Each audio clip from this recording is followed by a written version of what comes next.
Hi folks, welcome to a new series on the Dan and Derek Show, ERB Explained, where I go through epic rap battles of history and I explain the deep meaning behind a lot of the lines. Now, some of the lines obviously don't have that deep a meaning, so I'm not going to stop and explain to you why someone called another dude ugly or something like that. That's pretty obvious. Now, if you notice I'm flying solo today, it's because Dan isn't a huge fan of the epic rap battle series, but I am. So we're going to go and start this. If you guys like it, hit like, hit subscribe, hit the notification bell so you're alerted whenever we upload new material, and leave a comment below. Let me know what you want to react to. I'll tell you right now, since I probably won't have this posted by the time I actually go and do the reaction. Probably my next one is going to be Pennywise versus the Joker when it comes to ERB Explained. And then I definitely got to hit up Stephen Hawking versus Albert Einstein. But let me know what battles you guys want to do. Whichever one gets the most mentions will be the next one that I do. And so let's go ahead and get this one started.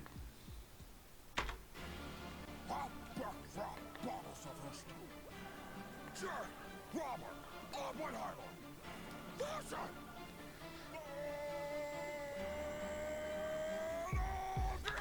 So first of all, I'm just going to go and sit there and just say it. Thanos doesn't look that great. He's not at the ERB's usual amazing standards of makeup. I don't know what happened with that, but it is what it is. We're fine with it because the raps are awesome. So. I am inevitable, immeasurable, inexorable, monstrous, with bars weighing on you harder than your haunting guilty conscience. So, haunting guilty conscience. So, for those of you who don't know, J Robert Oppenheimer was the head of the Manhattan Project, and so after the atomic bomb was used in Nagasaki and Hiroshima, it haunted him for the rest of his life that so many people were killed by something that he invented. So that's where that line comes from. Inexorable, monstrous, with bars weighing on you harder than your haunting guilty conscience. I am Thanos, and I crush tracks like tesseracts in my palm. You're a pencil-pushing Terran who never learned to love his bomb. Seems you started off a chemist, and on your world you were a prodigy. Well, that makes sense, cause your rhymes are only hot periodically. Man, I burned the Avengers down to embers, sent half your planet to be slaughtered, and now I'm Oppenheimer like I did to my daughter. So there's a couple of things in there that were really awesome. So first of all, the whole periodic table, you're only hot periodically, is pretty obvious. The really cool one that was in there was you're a pencil pushing Terran who never learned to love his bomb, which is a double reference. One, like I said before, he did not like his invention that he created. He did not like the atomic bomb. But it's also a reference to Dr. Strangelove, which is the full title of the movie is Dr. Strangelove, or How He Learned to Stop Worrying and Love the Bomb. Which was a dark satirical comedy on the dangers of nuclear weapons. And then also the offing my daughter part is obvious reference to Gamora in Infinity War. Spoiler alert if y'all haven't seen that.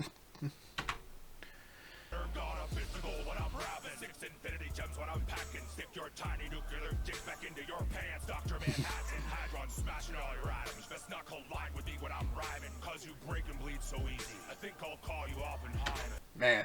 So the Dr. Manhattan line was in reference to the Watchmen character Dr. Manhattan, and it just so happens that Oppenheimer was the head of the Manhattan Project, which is obviously where they went and got the name for Dr. Manhattan in the Watchmen. And it's been noted that his character does not seem to be that well endowed. The second reference, Breaking Bleeding So Easy, if y'all don't get that, you probably aren't old enough to watch ERB. It's impossible, that's hobby-obby. You just don't have the stone. Apparently, the only thing you're good at wrecking is a home. Cause you slept with your friend's wife, right there in your friend's bed. Then got another married girl pregnant. You should have gone for the head. So all of that's pretty obvious what he was talking about. And the last line is a double entendre, both talking about,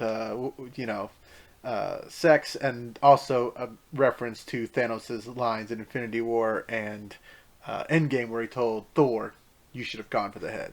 So. Listening to you took everything I have left. After your raps, I am become deaf. Man, I love that. So the audio style is based on Robert Oppenheimer's most famous interview in which it was audio equipment back then wasn't that great, but one of his most famous quotes came from that interview where he said, "Upon seeing the atomic bomb, I thought to myself, I am become death, destroyer of worlds." And which is a religious text reference. And here he went and spun that around to "I am become deaf because your raps are so bad," which is freaking awesome. You need an Iron Man for that wrinkly ass skin and that butt chin. Like an iron, yeah. I thought you had the time stone. Your punchline sound like they came from Rhinestone. Until this rap, I did not know there was considered a central website to go to for rhyming words. I always knew that if you needed a rhyming word, you could just type in rhyming words and type in whatever, but I did not know Rhyme Zone was a thing until this rap came out. I'm not into the whole, I don't rap, in case you can't tell. But here we go now. Where's your rhythm? I thought you had the time stone. Your punchline sound like they came from Rhyme Zone. You might be something in the MCU, but between us, who's the worst MC? MCU, man. Too many breaks in the syllable. You talk so slow, Drax thinks you're invisible. I love that reference. As a big MCU fan, for those of you who are not huge MCU fans and you're just watching this because, for whatever reason, because you're an ERB fan, which is perfectly fine, don't get me wrong, there's a reference in there about Drax the Destroyer. He sits there and tells Gamora and Quill that he has mastered the skill of moving so slowly that he becomes invisible to his opponent. And so that's just, it's just a nice little reference to that. I cause chain reactions when I'm lyrical, because I've got that fissile material. That's another awesome line. So a chain reaction is how you create a nuclear explosion or nuclear power. You have a atom and you hit it with a neutron and it explodes and releases more neutrons, and those neutrons go out and hit other atoms of the same material and they all explode and release more neutrons. You create a chain reaction. When you go and have a chain reaction like that, they are called fissile materials.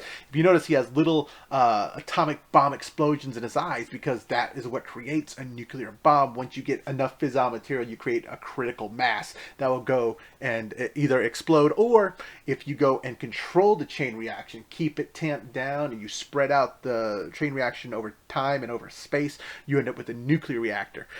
You really can't take a nuclear reactor and convert it into a nuclear bomb very easily because you don't need as much, the material doesn't have to be as purified to create a nuclear power source as it does to create a nuclear bomb. Nuclear bombs are actually extremely hard to make. So keep going. You were born to Eternal, but came on looking so scary that your own mother tried to make you a temporary. So, for those of you who don't know, there were several races on Thanos. One of them was the Eternals, which was Thanos' race, but Thanos came out a mutant looking purple, looking like Thanos, and his mom tried to kill him. So, you know, he was Eternal, she tried to make him a temporary instead of being an Eternal by killing him, and obviously it didn't take, so. While I've mastered the atom more than any man alive, now I'm here to split you like 2 and 3 from 5. So uranium-235, U-235, is the material used to create atomic weapons. It is used as its own atomic bomb, and you can use it as a trigger for a plutonium bomb, which is much more powerful. I'm a peaceful man, but I do what I must. You had an evil plan, Thanos, and it left you in the dust. So Oppenheimer was actually a pacifist. He did not want to create weapons of war, but he participated and helped create the atomic bomb because intelligence told the U.S. that Germany was working on it, which they were. Turns out they weren't really close to it, but there was no way for the U.S. to know. They just knew that they had the scientists and they were working on it, and they knew that if Germany got the bomb first, things were going to turn out really bad. And then the left you in the dust part is obvious reference to the end of Endgame, where Iron Man snapped him. So. It must leave you enraged when you compare our talents, because in this battle there is no balance. Man, awesome line, since Thanos believes that there should be balance in all things in life. And as Robert said, he is kicking the crap out of Thanos at this point. For a communist pariah, you come off as awfully cocky, but I'll make you bend the knee in round 2 like Nagasaki. I'm the box office topper, the Marvel showstopper. Got my name on this win like it's the Thanos cop. Okay, so a couple of things to unravel there. So the communist pariah part, yes.